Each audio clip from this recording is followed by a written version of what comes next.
একটা ঘটনা আপনাদের সঙ্গে শেয়ার করি। একটা সময় আমি অজু করতে যাব টিউবওয়েলে, তা দেখি নামাজের সময় সংক্ষিপ্ত, আবার এক মুরব্বী অজু করতেছে, সময় সে খুব ধীর গতিতে অজু করতেছে। তাই এর জন্য আমি তাকে টিউবওয়েলটা চেপে দিতে শুরু করলাম এবং তাকে বললাম, আঙ্কেল অজু করুন।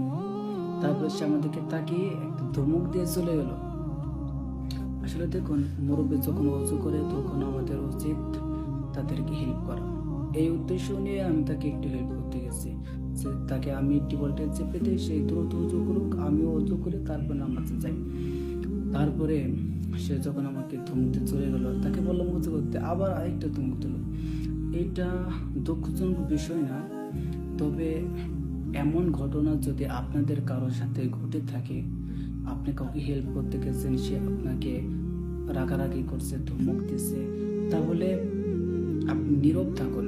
যদি মুরব্বী হয় কিছু বলার দরকার নেই, হয়তো সে রাগান্বিত অবস্থায় থাকে বা চিন্তাযুক্ত অবস্থায় থাকে, এর জন্য হয়তো আপনাকে একটু বেশি কথা বলতে পারে। কিন্তু এই বলে দু একজন এমন আচরণ আপনার সঙ্গে করলে আপনি পরবর্তীতে এমন চিন্তাযুক্ত হবেন না যে আমি আর কাউকে হেল্প করতে যাব না।